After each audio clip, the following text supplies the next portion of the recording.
Welcome to another episode of Conduct Detrimental. I am Dan Lush, joined by Landis Barber all the way from North Carolina. How's it going, Landis? It's going great. It's sunny here in Raleigh, North Carolina, and we're gearing up for another hockey series tomorrow against your New York Rangers. Ooh. Listen, speaking of, it's our first episode since our live event this past Friday where we watched the Rangers.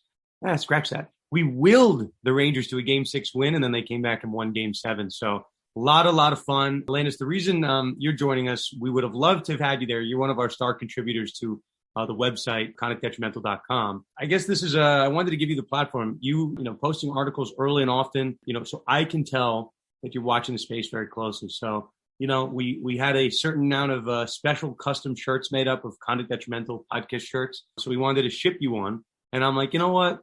Let me hook Landis up a little bit further. He did bench points. He killed it over there. And now I figured we'd bring in the show. So feel like you're not opposed. Is it okay that you and I, Rangers fans and Canes fans, were talking this week? I think it's perfectly fine, perfectly safe. And it's before the series even starts. So it's all good here right now. It's 0-0 for now. Wild weekend of Game 7s. It was a lot of fun. So we appreciate everyone that came. I tried to post a couple pictures. Wallach posted way too many pictures. It was certainly a lot of fun. So we had, I think at our peak capacity at the Canuck Bar, shout out to the Canuck Bar in Chelsea, New York. That's a fancy term for saying a fancy part of New York City. We had about 45, 50 people, conduct people there at their peak. And it was so just people that I had not messaged with in any way, shape, or form just kind of showed up. Then I would kind of give people a little bit of a talking to them like, hey, like you diehard of the podcast, you're asking me how you can contribute. I'm like, I don't know. Did we see names like Landis, writing articles? So I wanted to bring you on the show just, maybe for the listeners that are like, how can I get involved? Like, I'd love to be contributing to sports law in some way, shape, or form. Landis, you and I, we spoke on the phone maybe like 3 weeks ago. And I just said, I kept seeing this name, Landis Barber, publishing articles. And I'm like, I don't know who Landis is. I got to speak to Landis. I got to learn a little bit about him. So, Landis, you're 2 years out of school. You're practicing attorney in North Carolina. Is that right? That's correct. And what type of field of law are you in? So we do construction and business law mainly, and then we dabble in the sports law field by providing some outside legal advice to local universities here in the Triangle area. And then I'm also on the ethics committee for USA Skateboarding as well. So big supporter of that organization and supporting them in GB as we gear up for the next Olympics. Part of our show today, in addition to, normal topics, this is the time of year when everyone's graduating, right? Left and right. And, Correct. The reason that I wanted to take part in Conduct Detrimental is not just because I like talking about sports law. I figured it would help move my career in a sports law sphere, meeting people, showing people that I was very educated in all these various random topics. And Landis, I see a lot of the same in you. I see a lot of the same in a lot of our listeners, obviously a lot of our contributors that actually write. But I can speak firsthand, and Landis, it sounds like you're the same way. Like, I've, made a lot of business contacts. People have offered to send me cases through, different stuff I've written, different stuff I've tweeted about, or, people reach out, they're looking for experts in a particular field. So if you're listening to this and you say, wow, like I'm a normal practicing lawyer and I don't do anything related to sports law, but it would be cool to do that. The way you get your start is by kind of showing that you're educated in a particular field that people need help with. So this episode, which I wanted to, and people have noticed this, I'm trying to make a conscious effort to pay attention to the college sports space, which I feel like is Landis, there's that meme that goes around online that's like, there's like a fire everywhere and there's a dog sipping a cup of coffee. Like, this is fine. I have no idea where that's from. I use it all the time. But like, college sports is on fire and they're looking for attorneys. They're looking for smart people to help with the space. Mark Emmert is quite literally stepping down, the president of the NCAA. They're looking for new leadership. They're looking for new voices. They're looking for new attorneys. So, we spent a lot of time talking about NIL and transfer portal, which we're going to do today. But we wanted to bring on two people here that, in addition to those two topics, know a lot about mental health. Two former athletes at the Division I level. That's Maddie Salamone, who, Landis, as you know, spoke at the Sports Lawyers Association conference this past weekend, and Steve Simmons, who runs a company called NIL Partners. Who, in addition to talking about, the issues of financial issues, I think it's important to talk about mental health, especially as, we'll get into.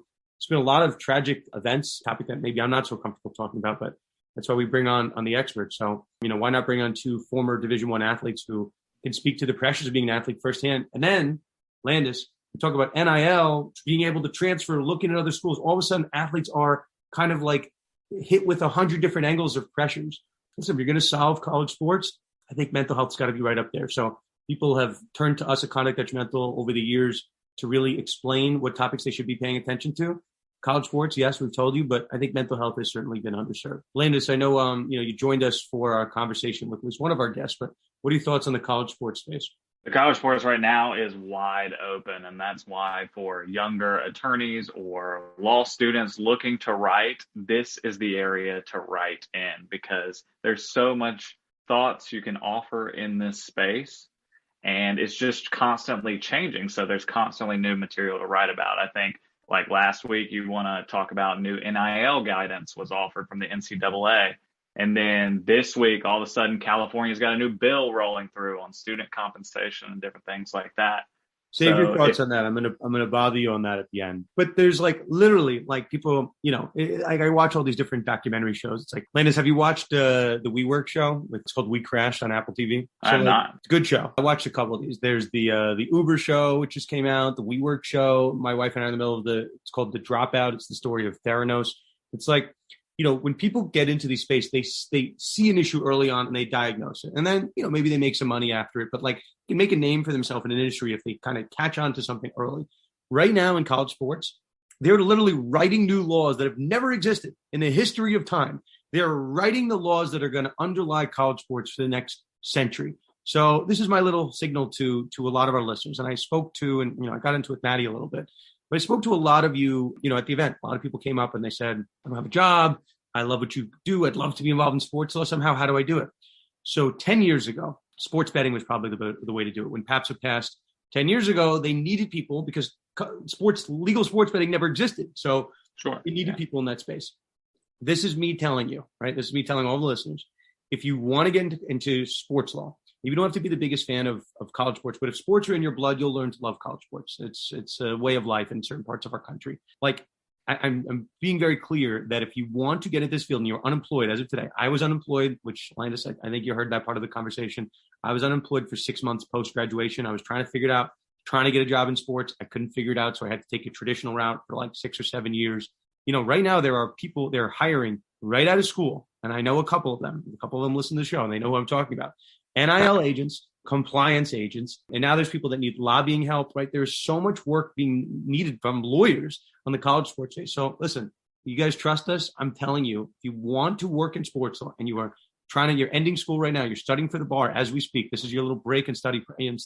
I'm telling you, college sports, they're looking for smart people. They're looking for new voices. So, I figured we'd do a service to our guests and talk about it this week. I'll say on that point as well, if you start looking into these issues that's going on in college sports, it can snowball you into other issues in professional sports. Let's take, for instance, right now, the NCAA is facing some antitrust scrutiny, and that could lead you into antitrust law in other sports and professional leagues like that. So starting to get working in this space could lead you down the road into other areas, teams, leagues, different things like that. So it's always encouraging just to get started. I did mention, and I imagine this is a good amount of you, the ones I spoke to on Friday while we were getting a little inebriated at our bar night. Actually, I should mention the bar night, which maybe not everybody believed me. The bar night, well, they said first drinks were going to be on Themis, but Themis had such a good time. We had Rich and Bob, I guess they're our Themis reps, but two very big people know the names within Themis. They came out, partied with us. And they said they had so much fun. They had so many people who I think they were converted to Themisism. They picked up the full bar tab. Yeah, Landis, you're laughing. No, it's true. If all those drinks, everyone was getting the little red tickets I was handing out. I handed out a lot of red tickets. Themis paid for all of them. So big shout out to Themis. They are our first sponsor of the podcast. And, listen, Themis, you guys are studying for the bar right now. Hopefully you're using Themis. If you are a 1L, 2L freaking out about bar prep, Themis is the way to go. Those people really know what's up, and they've identified that sports law is a space where a lot of young lawyers are going to be headed, I think smartly. And so they've certainly invested us and empowered us. So shout out to Themis.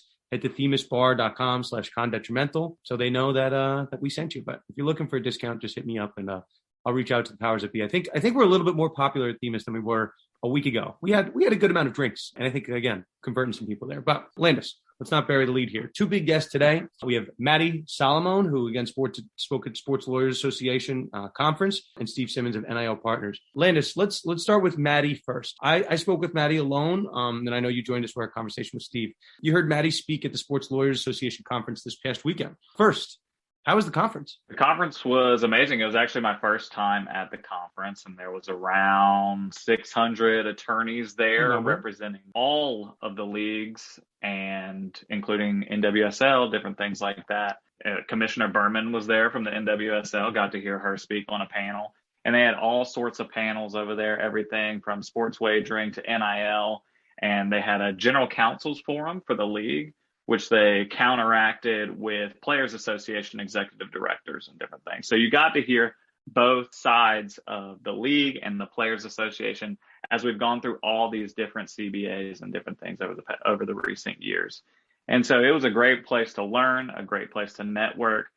This industry is an industry where older attorneys are willing to help younger attorneys and willing to speak with them and give their experiences.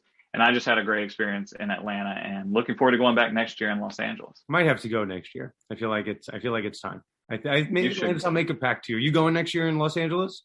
I'll be in LA next year, and I hope you'll be in LA as well. Man, if you're going to be there, and I've heard so many good things, I think I have to go there. Listen, I have a 10-month-old and a 2.5-year-old, so it's not always that easy to leave home, but I'll make it happen. They'll love LA. So. Well, they're not invited. I'm going by myself. I guess let's do this. So Maddie, I know Maddie spoke on a panel there. I don't want to bury the lead. Maddie is a fantastic speaker. She's an attorney. She's an athlete advocate. Again, she's a former Division I lacrosse player at Duke, played at a really high level. She does consulting work now, but she's very intelligent on all things college sports. So I wanted to have her on. Again, we went whichever way the conversation took us, and it happened to go to a topic that's near and dear to Maddie, which is mental health. In addition to NIL issues, which everyone's talking about. Again, we want to kind of put a spotlight on mental health. So Maddie just happened to be the right person for that. So Landis, I think it's about time. Let us kick it over to my conversation with Maddie Salamone. Maddie, welcome to Conduct Detrimental. How are you? I'm doing well. Thanks for having me. So I've seen your name a bunch. It's the first time you and I are speaking, but you're all in and around the NIL space, the college sports space, former Division I athlete. You have a very impressive resume. And I wanted to get you on the show, not only because you're a listener of Conduct Detrimental, because you have such a unique background. And I constantly have this thought, as a father of 2 young daughters, we need more female sports lawyers in the space. And I kept seeing your name around. I saw you spoke at the Sports Lawyers Association. And I'm like, you know what? We got to get Maddie on the show. So thank you for accepting the invite and joining us today. Absolutely. Thanks for the invite. It's good to be here. So, Maddie, I'm going to give you the floor. You played Division I lacrosse at Duke. Then, for some reason, you can explain it to our listeners. You went to UNC Law School. That would seem to be a conflict of interest. But go ahead. Maybe you can tell us your humble beginnings in our legal space. Well, I guess to go back, really, it was when I went to Duke that I went against the family, because I have most of my mom's side of the family went to UNC, including law school. So I really let her down when I went to Duke. She basically spent a lot of time, I think, in the stands, kind of secretly being also happy when UNC would score when I was on the field. It's not really a joke. No, she supported me. But yeah, I think it was a really cool thing to be a part of too, because it's such an awesome rivalry. And I feel really lucky to have been part of it for so long, being in the Durham Chapel Hill area and getting to kind of watch lacrosse, see the basketball. It's a very cool environment. So I fell in love with the campus when I was in high school and, had been looking a bunch of different places. And I think, to go back, the recruiting process is so interesting in and of itself, because people make decisions for all sorts of reasons. And especially in the world of NIL, I try to remind people of that sometimes, because I basically eliminated the entire northern portion of the country at a point north of Pennsylvania, because I'd gone on a few, unofficial visits, and it was too cold. And I couldn't envision myself playing outside in the winter there. The irony of that being that we would have 4-hour practices in the snow and sleet anyway in North Carolina. So it really didn't matter that much. But certainly during the recruiting process, it was nice in February to be in short sleeves in the sun. So I don't know if I'm saying anything slanderous, but I grew up thinking that Duke was just the coolest school. I always thought, like, if I, could pick, like, let's say I was like LeBron James of basketball and I could pick any school, I just think Duke.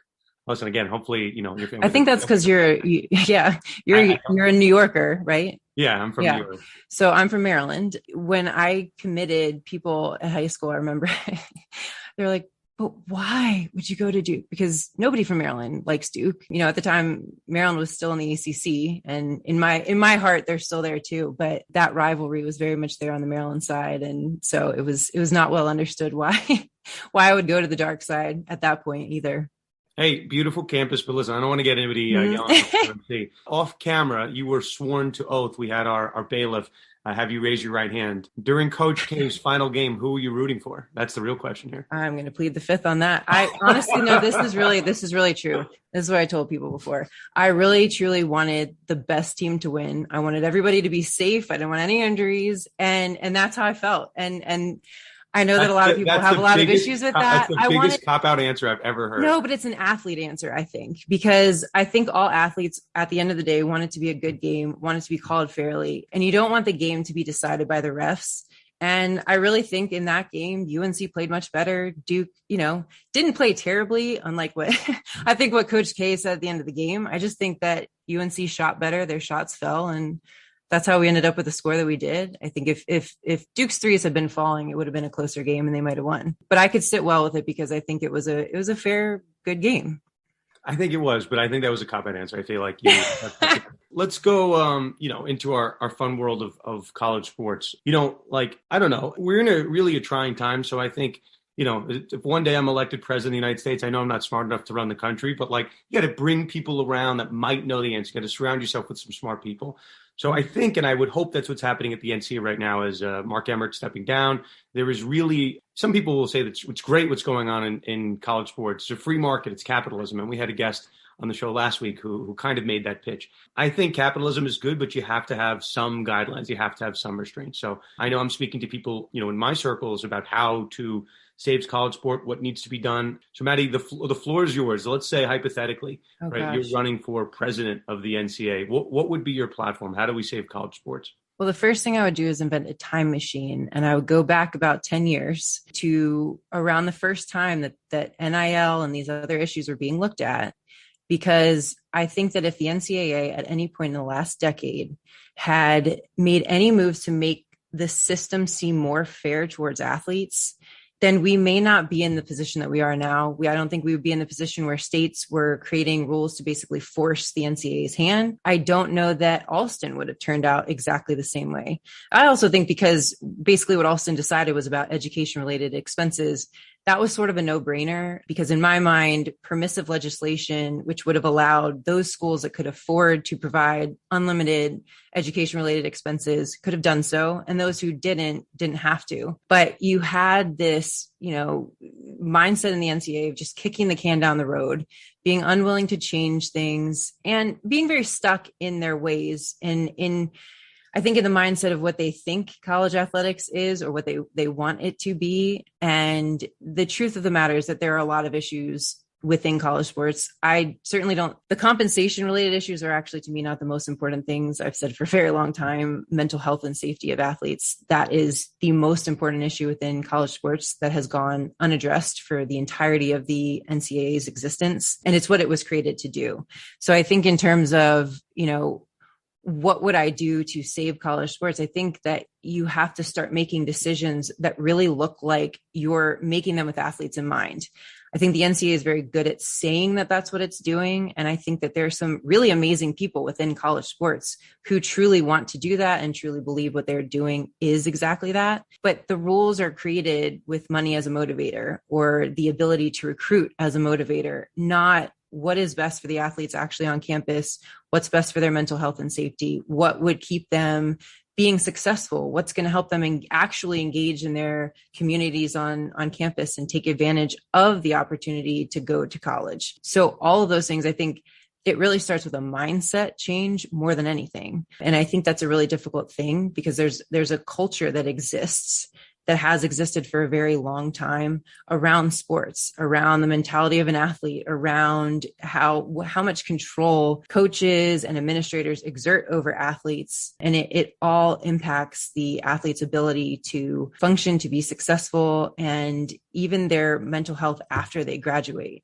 From what I'm hearing just in our, in our random academic and legal circles, when I'm saying to save college sports, the issues, I think, the 1 and 2 in some shape or form right? It's the, we'll say the supercharged transfer portal and the combination of NIL.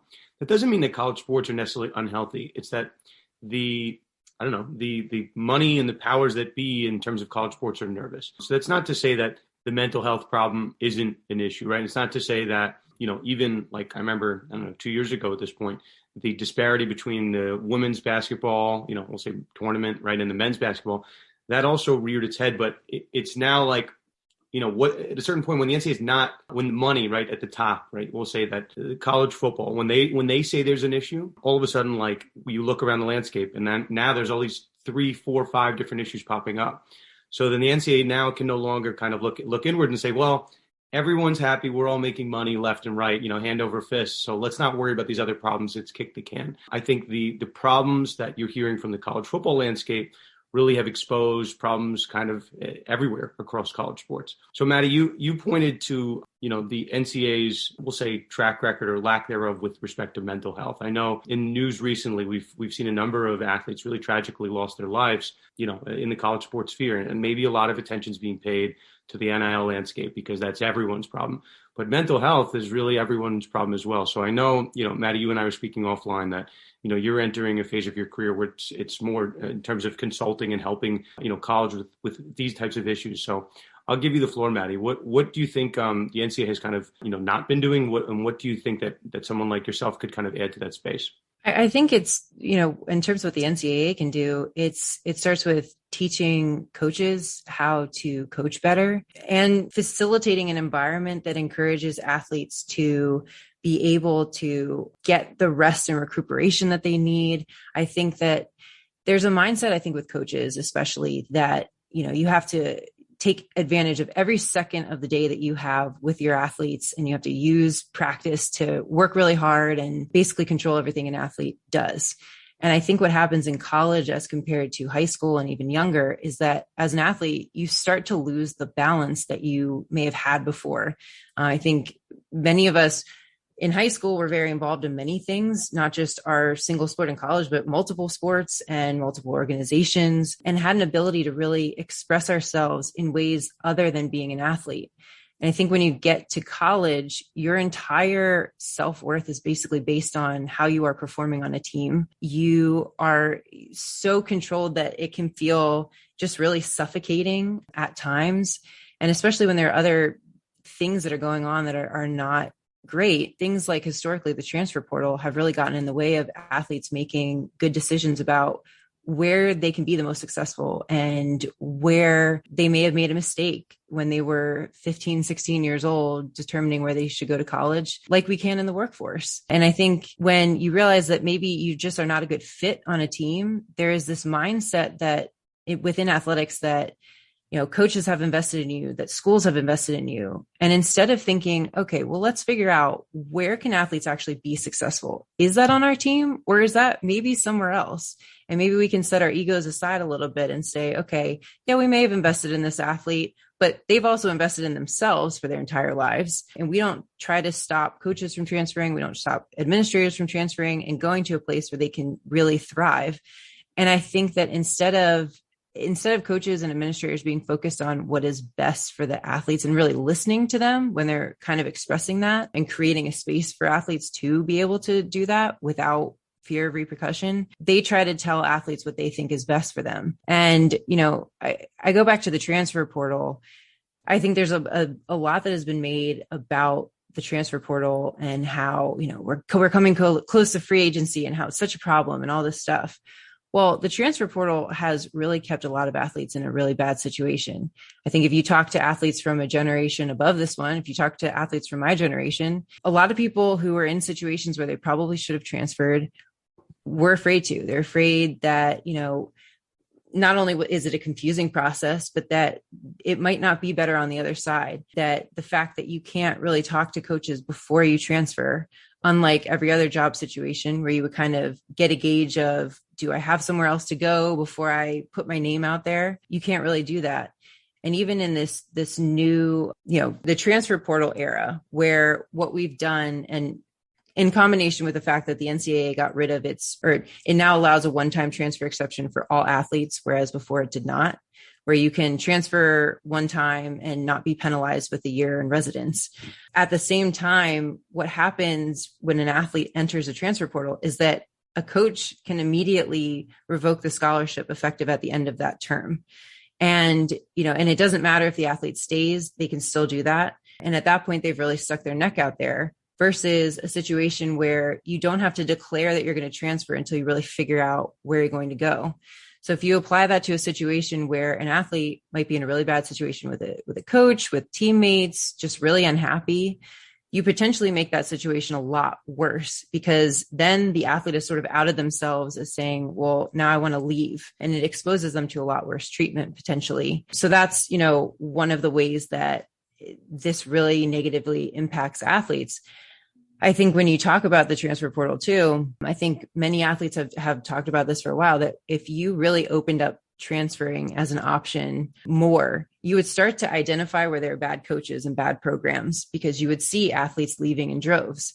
And I think you see that at certain programs now. And I think that's something that really should be paid attention to. I think that senior exit interviews should be taken a lot more seriously, that administrators should be really listening to the experiences of athletes. And frankly, there's no reporting structure where anybody else has access to this information. So it's all kept very much in-house.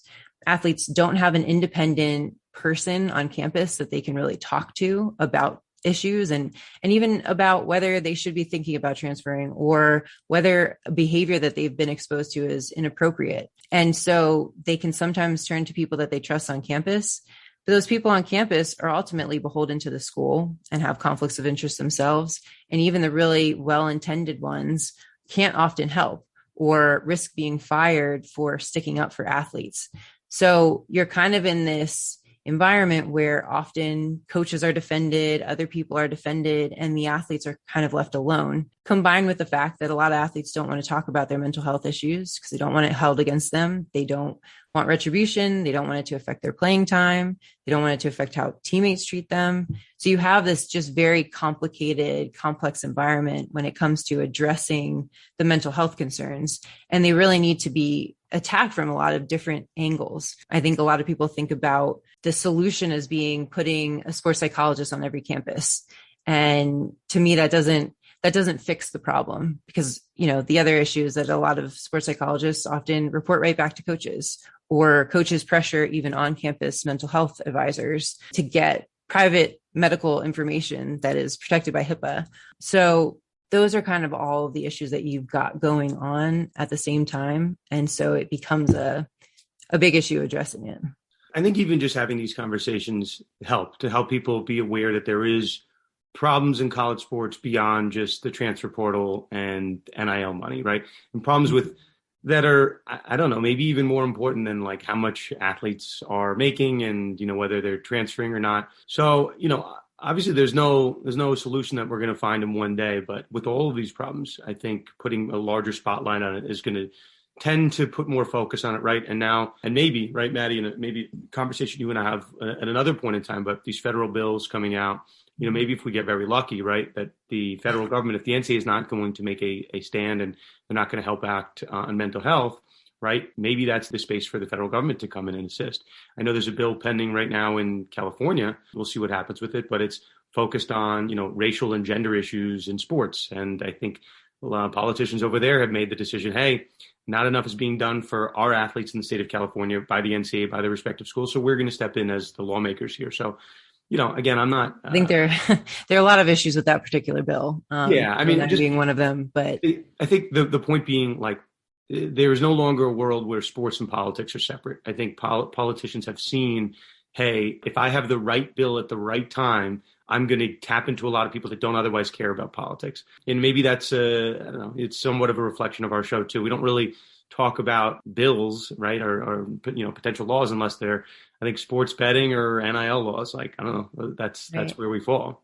Well, I think you saw some efforts at the federal level to kind of add everything in the kitchen sink into some of these NIL bills. And I think that they were, in terms of NIL, in my mind, there should have been a bare bones NIL legislation. If it was if it was ever going to come from the federal level. And it shouldn't have tried to go into all these more complex areas. Because when you talk about the other issues that are very important that need to be addressed, whether it is at the federal level or some other way, that becomes a lot more difficult to pass. And I think that some of these politicians, well-intended as they may be, really went too far in that direction. And what I don't like to see is when it starts to become super politically charged and divided along political lines, because as far as I'm concerned, taking care of people and athletes, that doesn't scream, it shouldn't scream left or right. It shouldn't scream left or right in any way, because it seems pretty clear cut to me. Really, there's a lot of bipartisan bills on that front, though, to make the point. I think I remember when,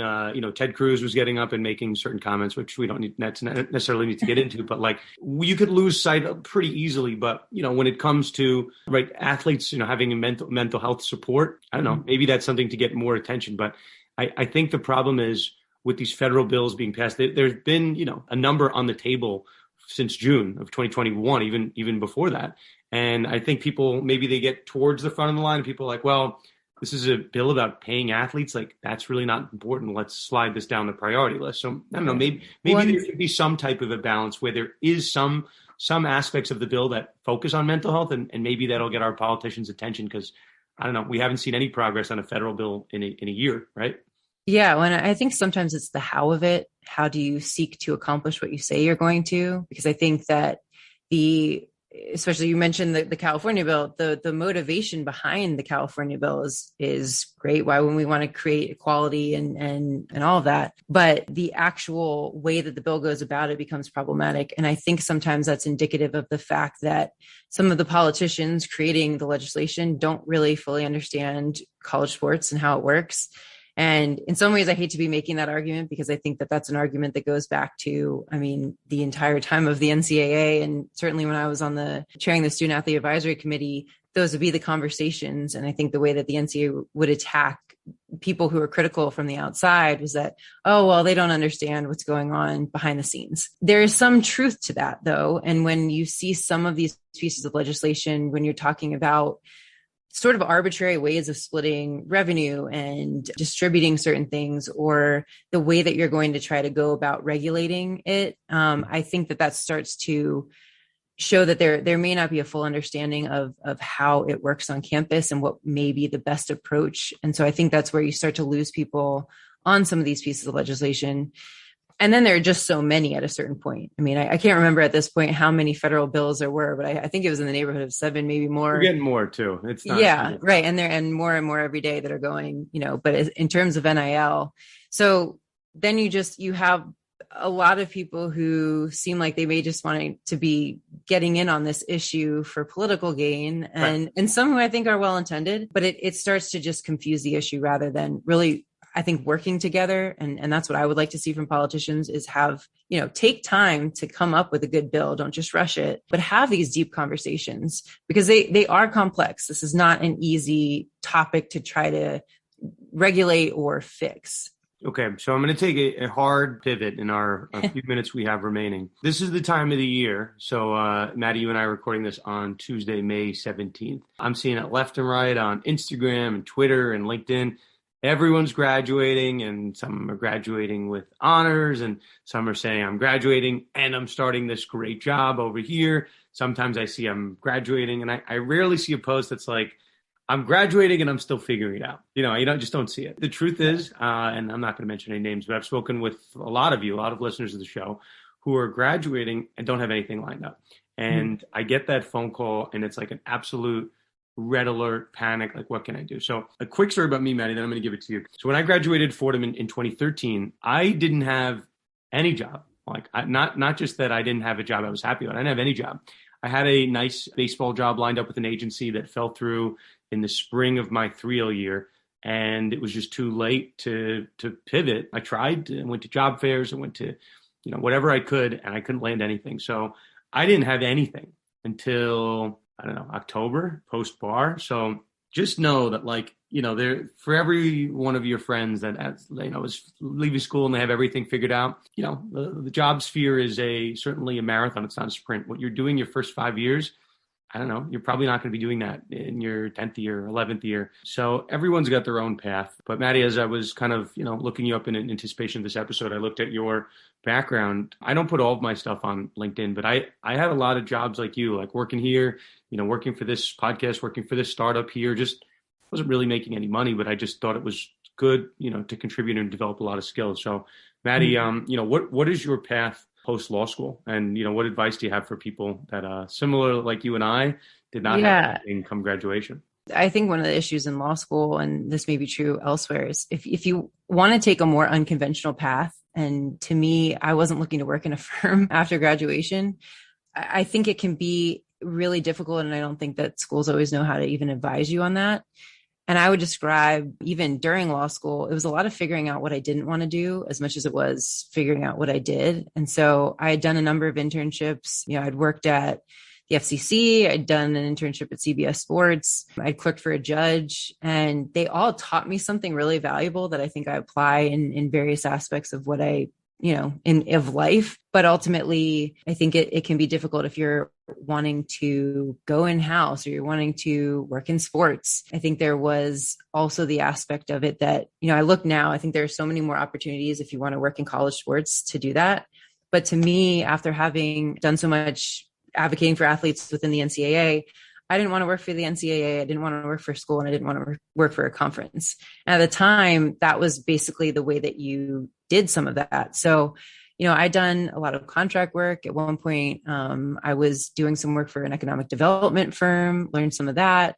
I did stuff for a data center that was really interesting, and because I was interested in technology and intellectual property law and media, and, kind of started creating my own content, even because what I realized at the time is that nobody at that time, as I graduated in 2017, was really putting out much information about NCAA rules. And I would see so much confusion and so many people, and a lot of, I think, the NCAA's talking points coming out, but less so from people who had really been behind the scenes and been doing the advocacy work that I had been doing during school. And so I did a little bit of that. And through that, I think I met a lot of interesting people.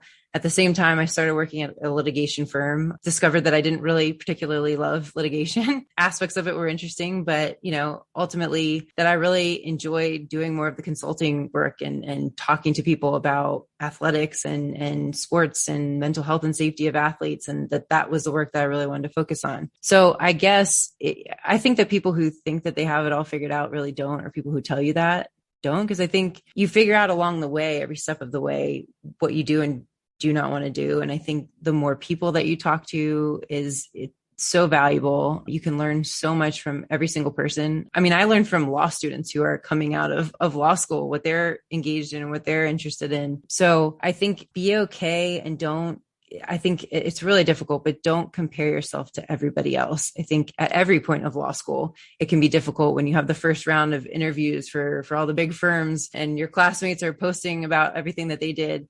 And you have to stay true to what you really want to do. And that's not to say do it irresponsibly, but, if you're passionate about something, try and get involved. I think that you have law students who are involved in your show and writing. And I think that's a great way to demonstrate your knowledge of a topic. All those things are really valuable and they set you apart. And so even if right now you have no idea, you just need one yes, you don't need 25. So keep talking to people. Sometimes I think people will keep you in mind, even if they don't have a job to offer right now, they might later. So, I would say just don't compare yourself to everybody else is the biggest piece of advice, because I think what I started to realize is that a lot of people who had the so-called jobs that were really appealing didn't really love what they were doing. So it can cut both ways. Well, Maddie, great advice. And listen, you have my vote for NCAA president if you elect to go. Not a position that I'm particularly wanting to take on. Hey, but we got a year before people are going to start throwing their names in that. So we'll see. We'll see. Well, Maddie, thank you so much for joining us in the show. Let everybody know where they can find you and find your work. Sure. You can find me on LinkedIn. My Twitter is @MaddieSal15, and then Instagram is Maddie Salamone. So find me there.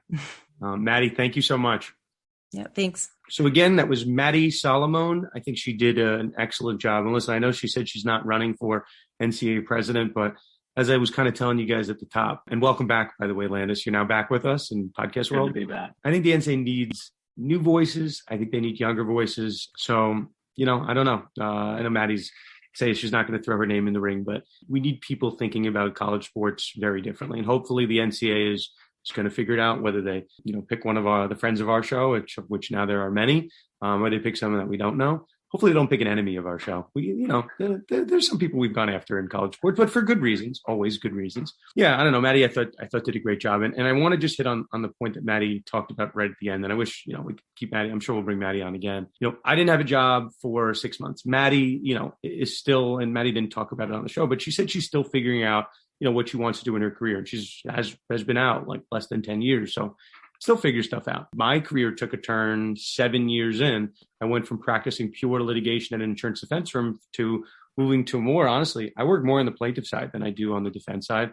I work, we have sports and entertainment cases. We have cases, I have one active case right now against a very big league, and I have to fly somewhere. So, yeah, I don't know. So, life goes in different paths. Landis, are you still at the same firm you're with when you graduated school? Yes, I'm at Saffron Law Offices here in Raleigh, North Carolina. Did you grow up in North Carolina? I did. I grew up in the heart of the triangle, Pittsboro, North Carolina. It's a small town, not to be confused with Pittsburgh, which people always say. Okay, where'd you go to undergrad? I went to UNC Charlotte. I'm a Charlotte 49er. Okay, and law school? I went to Campbell Law School here in Raleigh, and then stayed in Raleigh after that.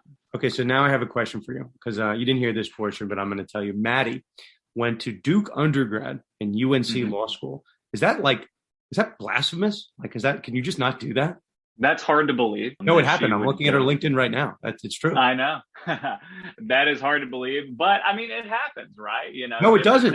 Duke's a private school. Carolina's a public school. You got different costs. There's different things that go into that. So UNC Law is a fantastic school. Duke obviously is a fantastic school as well. So it's wild that she did that, but hey, different strokes for different folks. So okay, so let us transition over to our next guest. We have Steve Simmons, co-founder and COO of NIL Partners. So, Steve, I think, again, we talk a lot about college football and college basketball. People follow my tweets. I was pretty involved in watching some college volleyball, but that's because my Nebraska Cornhuskers were involved. But I think we need to pay attention to some of obviously non-revenue generating sports, but sports that are further down. If we're saving college sports, which I imagine there's going to be an episode that we're going to talk about this, down the line at some point. The employer-employee distinction, right? When will college athletes be declared employees of a particular school? And I've said this up and down, left and right. I don't know, at some point 5 years from now, we're going to look back at this audio and I'm going to say, look, right here, this is when I talked about it. The biggest threat to college sports, and I mean this in a good way, right? The normal standard of college sports is this employee-employer distinction. Because once we start paying college athletes the actual revenue that college sports have, which is a good thing, right? If you are making the money, right, maybe you should get that. The actual dynamic and the economy of college sports will be completely turned on its head. So Steve is going to join us. He was a Division I rower at Colgate. I'm not sure that all those sports necessarily exist if we're paying football players, right, all of the revenue. We're playing basketball players, the revenue from March Madness. Those particular sports, right, those athletes will get 50% of the pie, whatever we call it. I'm not sure those sports exist. Right. So if we want to really solve college sports and try to get ahead of issues, Maddie talked about on the show, she would go back in a time machine and help solve some of these issues. This is us telling everybody, pay attention to these issues right now. We have to reinvent the way that we think of college sports economics if this is going to exist. So people can yell and kick and scream that the boosters are really bad for college sports. I don't know. I can think of a scenario where the boosters and collectives might be good for college sports. They might save those lesser money sports. So, Landis, what do you think, on our next big issue on before we go to Steve, this employee-employer distinction? Are you as worried about it as I am? Not as worried about it as I'm just tracking it and watching what happens. You got Johnson v. NCAA sitting out there, which is testing the joint employer test for universities in the NCAA. So those are our friends over at Villanova. We should mention we have many friends in Villanova. Exactly. And I read an article yesterday where that's starting to gain momentum and traction again. So you could see something coming there. And then you could see that bill coming out of California, which requires teams to split 50% of their revenues with their individual athletes in that sport. And so while I'm not as worried about it. I would like to see the ramifications about what's going to go on, how that's going to play out. I am tracking it, as well as every sports attorney or just fans in general should be tracking. I'm not one to think of the boosters and collectives as a big issue, because I am of the firm belief that it's what's been happening. Now we're just doing it out in the public. So and I believe that it's going to keep happening no matter what rules you create. They'll just figure out ways around those rules and carve outs and different things. So I'm not as worried about boosters and collectives. See, Maddie had an interesting comment. And again, it's good to have healthy disagreements on the show. I actually don't mind, right? And again, people can call me absolutely insane. I don't mind the politicians trying to get into the space, because I think what it does is apply more pressure on the NCAA. I am never I don't know. I am not Mr. Political. I'm not Mr. Left or Mr. Right. Sports are my politics. That's what I follow. I lean into the news, and, it is what it is. But you have politicians right now that are forcing the issue, right? If that law passes in California, obviously there are many issues with that law, and we'll talk about it to the extent it passes and the effect it has on the sports landscape. But it's applying pressure to the NCAA in a way that we've never seen before, as fair pay to play did in California back in 2019. That forced the issue. California passed something, and then all the other states followed suit. If all the other states want to follow suit and pass bills that pay their athletes a percentage of revenue that the sport makes, the NCAA's got to act, right? Or alternatively, the federal government has to act. So right now, I'm not really content with the way college sports has been and how it's been run internally. So again, I'll say the quote again. I've said it before, but Marsha Blackburn, in Tennessee, got up and said to Mark Emmert this time last year, we have to do as the individual states what you, the NCAA, have proven incapable of doing. So again, people have hated the NCAA for years. People hate Dan Snyder and the Washington Commanders, and we could joke and all this stuff. Everybody universally hates the NCAA. So okay, now let's stand up, and politicians are now gathering to force the issue. So I don't know, let's talk a little bit about that California bill. I know you have an article that you're working on right now for the site. What happens if that bill is passed, right? I mean, I'm enthusiastic, but I'm also worried that what will change in college sports. I just don't know what the other side will look like. I'm excited for it, but I'm also I'm cautious. I don't know. Sure. I mean, isn't that the big question, right? You got Senator Stephen Bradford here, who led the Fair Pay to Play Act, or the previous bill that established name, image, and likeness under California, and then that transcended the whole landscape throughout the United States, the collegiate landscape. And now he's back. He's here, and he's got a holding in Austin that he's going to use to see how far he can go, to see if the NCAA is willing to push back on its antitrust or push back on the law in California. And really, the big question is what's happened. Is the NCAA going to act? Are they going to do something and possibly subject themselves to antitrust scrutiny? Or are they going to let it go and risk the rest of the states coming up with some sort of pay-to-play deal?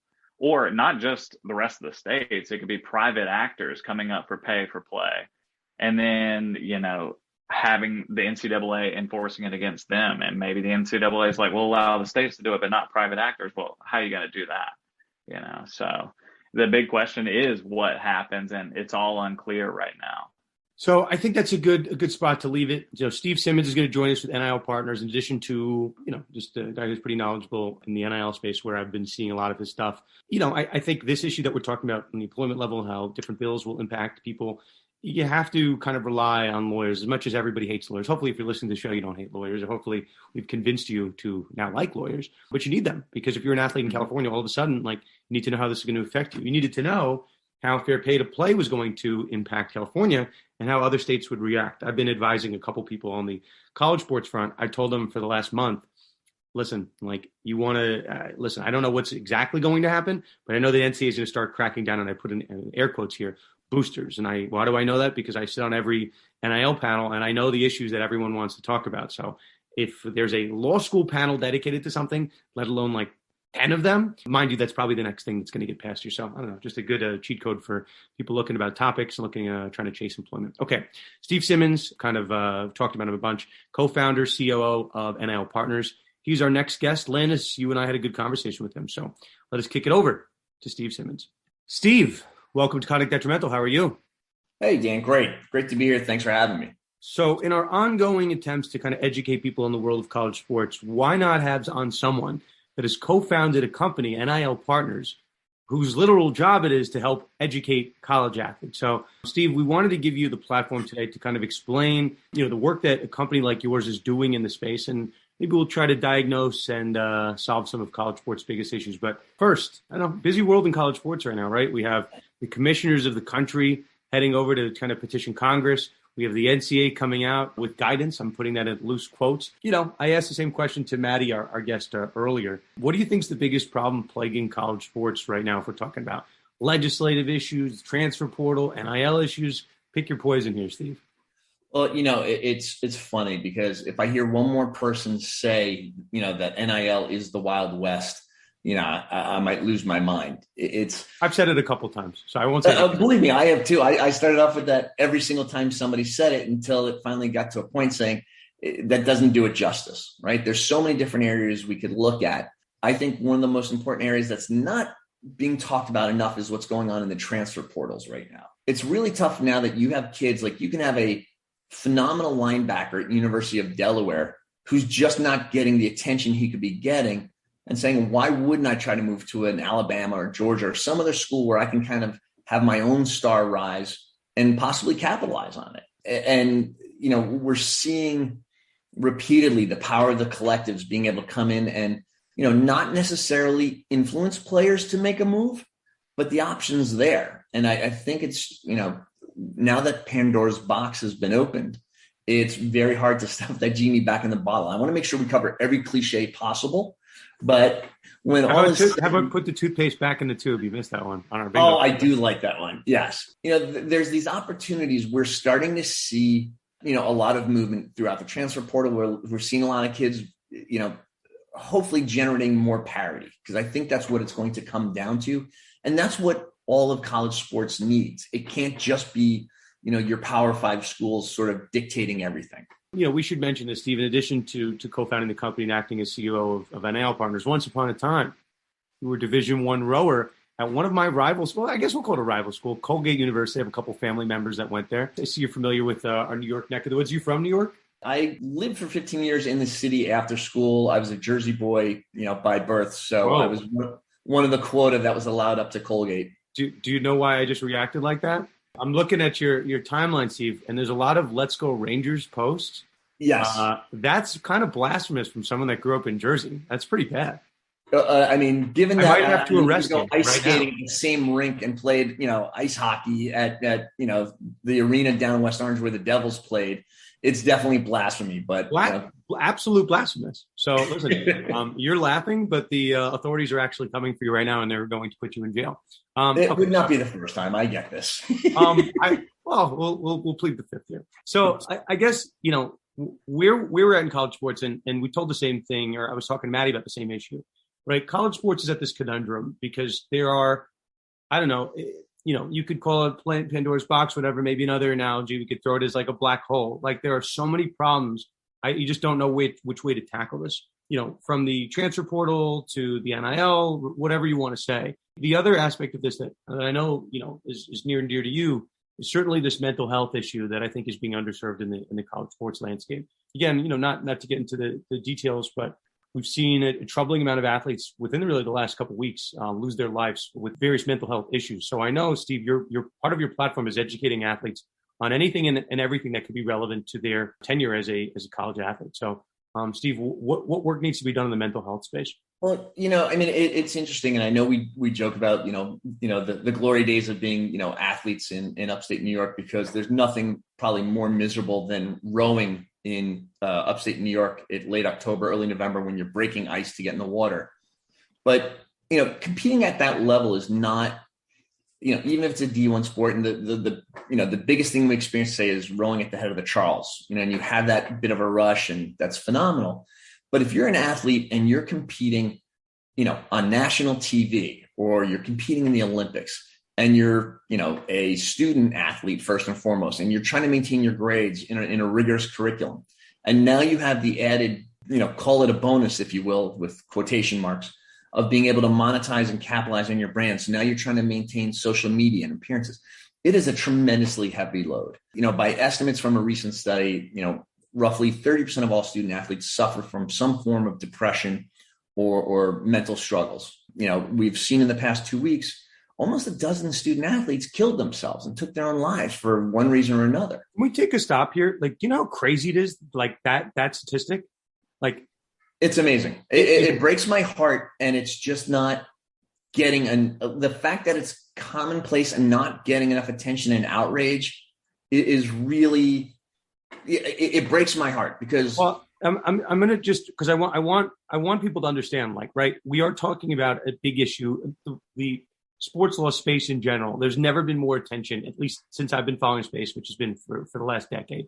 I've never seen more attention by more people paid to a college, more lawyers pay attention to an issue other than this NIL issue. I've never seen it. I've spent a lot of time on the show talking about it. We had a higher rate than I remember quarterbacks who were, universally renowned as top quarterbacks in the country kind of fall flat on their face in the first year of NIL. I don't think it's a coincidence, right? You could talk about Rattler, you could talk about Sam Howell, you could talk about DJ over at Clemson, a lot of guys. And I'm not one that believes in coincidences. I have to think the pressure of the ability to make money. Now your follower count's actually mattering certainly puts more pressure on our student athletes. Look no further than the transfer portal, right? You have a record number of athletes in there right now. So there's a lot of pressure that our athletes are facing. Absolutely. That they have never seen before. And it's now manifesting itself maybe in them not performing up to certain standards that they did. And, Steve, that statistic you mentioned is an unheard of statistic. And I just don't think it's a coincidence that it's happening in this time. So we can joke a lot on this podcast, and certainly I do my fair share, but I think this issue is a lot more serious than people are giving it credit. I think so too. And when we see the number that just came out, I think this morning on what the NCAA has spent on legal expenses, $300 million over the last couple of years, right? $300 million on a large part, I believe, was on outside counsel. And, I'll check that number to make sure, but I believe that's $300 million over the last several years. Think of what good some of that, just a portion of that could have gone towards mental health awareness, right? Just having kids just being monitored and checked, right? And, you throw this added pressure in of social media, which can be just an absolute vortex of the most vile behaviors because there's the anonymity level, right? I can call out every player, for just having an awful game or this and that. And at some point, some of it's really vicious and gets to these kids. And then when, you throw in, you're trying to build a brand and manage that somehow. And, then you also add into the mix, you have, the circle advisors that may or may not have these kids' best interests in mind, right? So you've got all these things pulling on these kids like marionettes, and something's got to give. And, it's unfortunate, but it's just not being focused on enough at all levels. So, Steve, you talked about you have people pulling the strings that may not have best interests and the wear and tear on people's mental health. So how do you advise student athletes to seek out that mental health or seek out those mental advisors to get them help? Well, first and foremost, the biggest issue is destigmatizing the idea of mental health, issues and awareness, right? Mental health well-being should be up there with strength training and skills training. It should be a core component of it, right? Because we always talk about, whether an athlete is mentally tough enough, right? Can they handle the pressure? But no one's really talking about, well, they did compete. How are they doing now, right? They didn't necessarily, when we saw what happened with like Simone Biles and Naomi Osaka's two very glaring high-level issues, and the number of people that came out of the woodwork to sort of chastise them and say, hey, this is your job. You should be able to handle this. They're still kids when all is said and done. They're not fully matured yet. They're not used to this. And, whether it's, all schools having a therapist on tap to just sort of have, ability to check in. But there's so many opportunities now with online platforms where kids can just go and literally just reach out and check in, right? And check in with somebody outside of them to help them check in with themselves. Yeah, Steve, I want to check on that. So you talked about a mental health therapist on staff or an outside resource. Do you advocate for one or the other, or are there sort of some better Listen, opportunities? I'm all in favor of having as many resources as possible, right? Schools don't have just one athletic trainer or nutritionist. They have, it's a whole holistic approach. Have something else that can kind of factor into it as well. I mean, we're already seeing schools retaining, legal counsel to help these students navigate NIL deals, which I think is fantastic, because one of the most common mistakes we've seen is, the kid that signs a regional t-shirt deal or sweatshirt deal with somebody, and then all of a sudden their star really catches fire. And then, Under Armour approaches them, says they want to do something, and they didn't realize they signed a contract that says in perpetuity, right? So having legal counsel or somebody to help navigate it is one component. Why not have somebody who can help navigate mental health issues? And again, let's not stigmatize it. Let's not say, oh, this person's weak or they just can't hack it. Like, we have to change that whole vernacular around it. So I was listening to ESPN Daily did a segment on Gabe Kapler, the manager with the Giants, and they were saying he has more coaches in the dugout than anyone else. And I'm like, it's a great idea, right? Like, maybe have a mental health coach, right? Like, there are certain things that just because it's been done a certain way doesn't mean it has to be done that way moving forward. I think that's why Kapler's getting a lot of good attention in baseball, and why people, I think, are looking for different responses at the collegiate level, because we have a different world all of a sudden. You have a guy like Lane Kiffin saying that we're in the middle of the free agent era. I'm like, that's never happened. So maybe we should be looking towards different voices. So Steve, I'm going to, I know you, this topic, I think you said it briefly. There's a comment that we didn't discuss, but, a couple days ago, Nick Saban, one of his comments made the rounds. I'm going to quote it verbatim. Quote, one of the things I like to see us be able to work back to is everything in college football has always had parity. So Nick Saban, is talking to Paul Feinbaum and says he wants parity. And I'm like, wait, who said they want parity? Nick Saban said he wants parity, the guy that has the dynasty in college football. Listen, we're here to diagnose a lot of different problems. I tend to think that some parity is good. I don't mind it when there is like a dynasty up top. I think that makes sports good. But, we talk about college football, college basketball. Steve, you're a Division I rower, right? I imagine there's like dynasties that no one talks about that are at different levels of college sports that might be impacted by this NIL or what's happening with these collectives. So the floor is yours, Steve. Well, it's really interesting. I mean, I think it's great. Listen, as a lifelong Jets fan, I have no idea what parity is there. I don't know what a dynasty is there. I'm waiting for the next round. So every 30 years, they become a dynasty for, a year. No, not every 30 years. I mean, I know, because they've never been a dynasty, but go on. I look at, obviously rowing is near and dear to my heart. And I just laugh thinking about, as good as we thought we were, I distinctly recall a race where it was by far our best race of the year. And then Navy came out of nowhere and passed us. And not only as they passed us, they were singing. And there is probably nothing more disheartening when you're on the verge of vomiting and these guys come by and they're whistling like a pirate ship. And it's very similar to Luka laughing in the face of Chris Paul when yeah, exactly. Very similar. Yeah, I mean, and you see it. Every sport has their rivals. You have the Ivies in rowing typically, and Texas, the schools out west. But what I'd like to see more is we're starting to see it a little bit in the HBCUs, where again with the transfer portal, they're starting to pick up some good players, and NIL has that opportunity to sort of level the playing field, where whether it's through the rise of collectives being able to support more players coming to school in some capacity, obviously following the rules of what they can and can't do without inducing the players, but by creating an environment where these kids want to go there. Again, using the role of the Ivies, you talk about an alumni corps and an endowment that is by far larger than the GDP of many countries. These folks have the money if they wanted to make it their interest to kind of build things out and level it out. We'll see where that goes.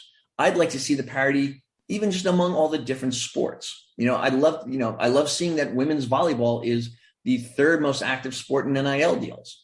There should be more of that. So Steve, I know we're running short on time. Again, I think we are a better show and a better platform if we just help put issues out there. People can think about them collectively. Steve, is there one issue that is going on in college sports that you're seeing from your business side? I know we talked a little bit about mental health, but is there another issue that's not being talked about enough that maybe you need to have more of our smartest minds in our country focusing on in college sports? Well, I really think a lot of these kids just need better guidance, right? They really need somebody, to help hold their hands to some degree, to help them make the right decisions, especially when it comes to these deals. Obviously, everyone's kind of jumping for the brass ring, and I can't say that I blame them by any means, but let's really make sure that they're being steered and prepared properly, and that they understand that, no one talks about the fact that, these kids have to pay taxes on a lot of these deals, and it's, that's the kind of thing that could trip them up or surprise them. To me, our big thing we say internally is NIL is 40 years. It's not 4. So you can be, a great athlete building a platform and never step foot on a pro field, but how you carry yourself through social media, how you build your brand and everything else is something that corporations are looking at.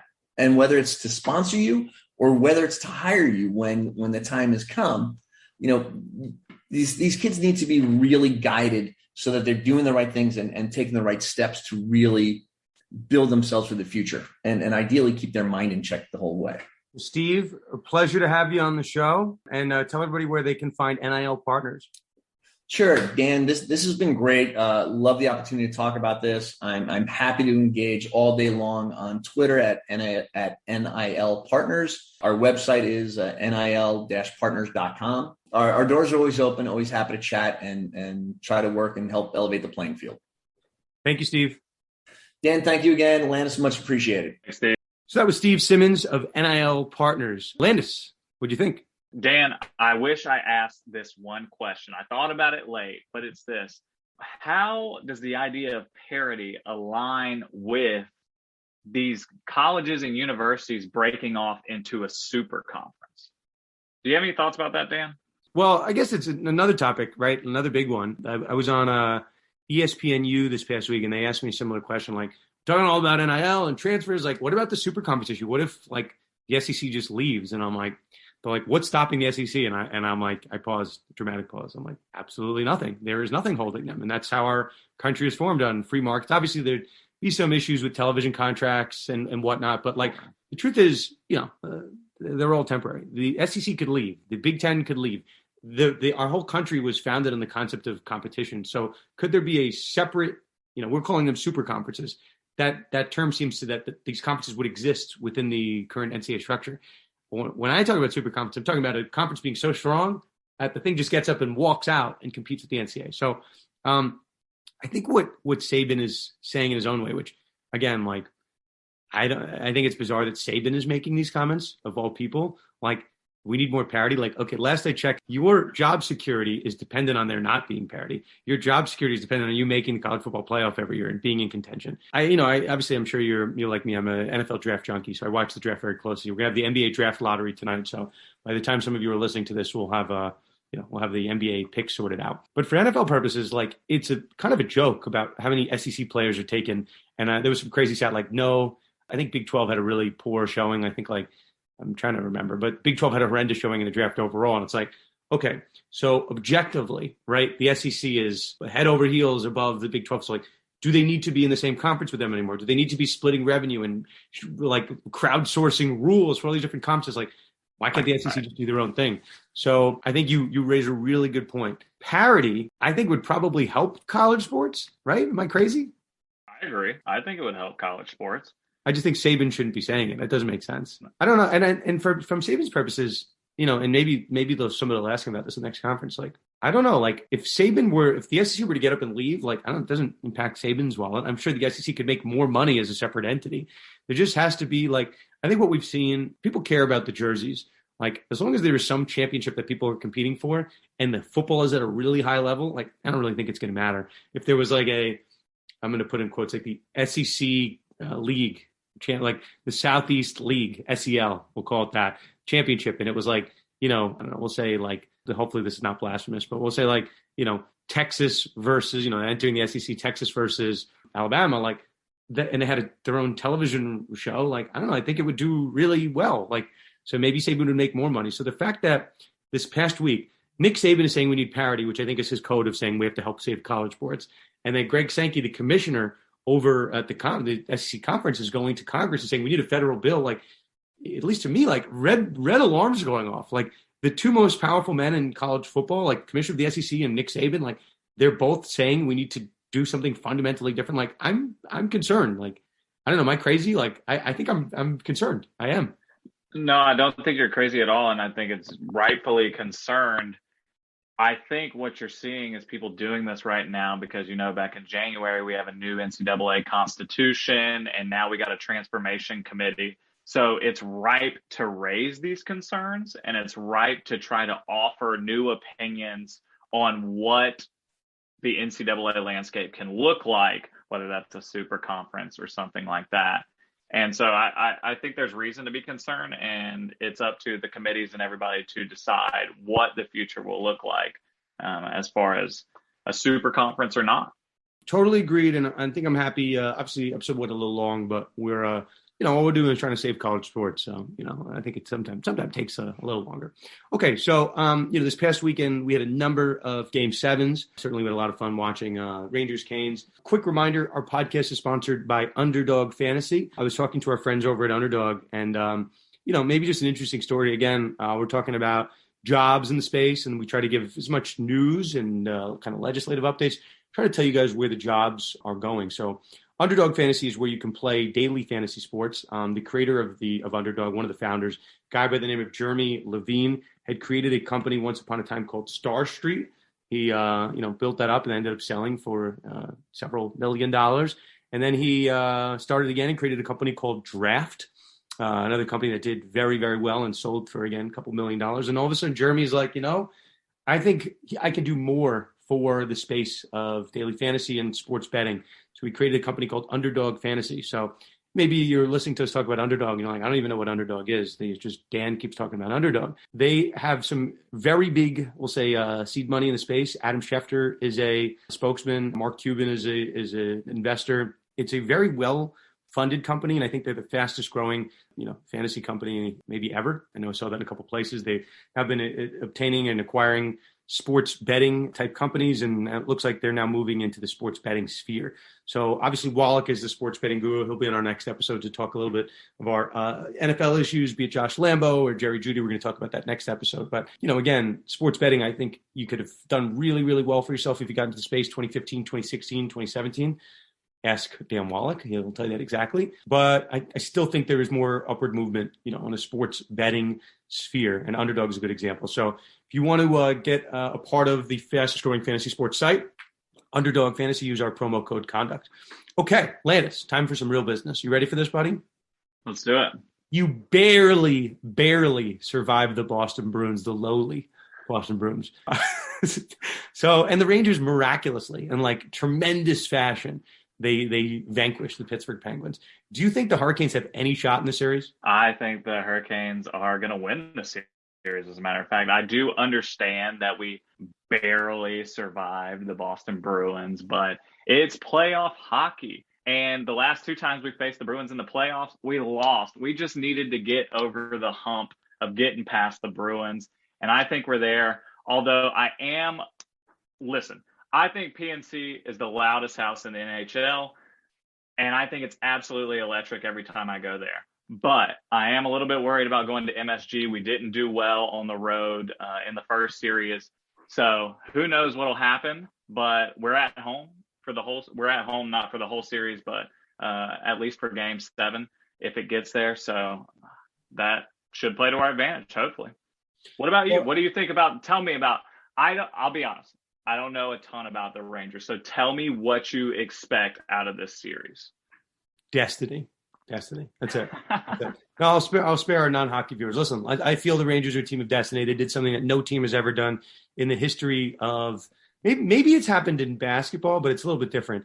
The Rangers were down 3 goals in Game 5, I think at least 2 goals in Game 6, and then they went down again in Game 7. It's never happened before that a team on the brink of elimination has come back and won all 3 games, and that third game was like the decisive game So a team of destiny, I think, is fair. So I like the Rangers. So we'll see. I don't want to spend so much time talking about picks. In basketball, which certainly I spend a lot of time with, we were at the Eastern Conference and Western Conference finals, respectively. Shout out to Luka, who had one of the best playoff performances of all time with Dallas Mavericks. I don't think they are going to advance. I do like the Warriors. And call me crazy. Somebody can yell at me on this podcast. I do like the Miami Heat over the Celtics, and I am going to bet them. I think Heat culture is a real thing. I could be wrong, but at those odds, Miami is too much of a dog in that series. It doesn't really make sense to me. So, people are looking for some bets. I am parlaying the Warriors with the Heat, and that will be your NBA Finals according to me. Landis, you did an excellent job on your debut episode. Anything to add before we put this episode in the books? No, thanks for having me on. It's been a blast, and I look forward to doing it again sometime soon. Okay, by the time people see this episode, you will have seen our second collaboration with Quimby will be out. We did a special St. Louis Rams lawsuit edition of Quimby. So be on the lookout for that. And of all things, actually, our next installment with Quimby is going to be a conversation about college sports. So stay tuned for that after this whole episode. For Dan Wallach, myself, Landis, the entire Conduct Detrimental family, thank you to everyone that joined us for our first live event this past weekend. We will definitely do it again. And thank you to our friends at Themis for, again, sponsoring our bar night. So for all of us here at Conduct Detrimental, we'll see you next time on another episode of Conduct Detrimental.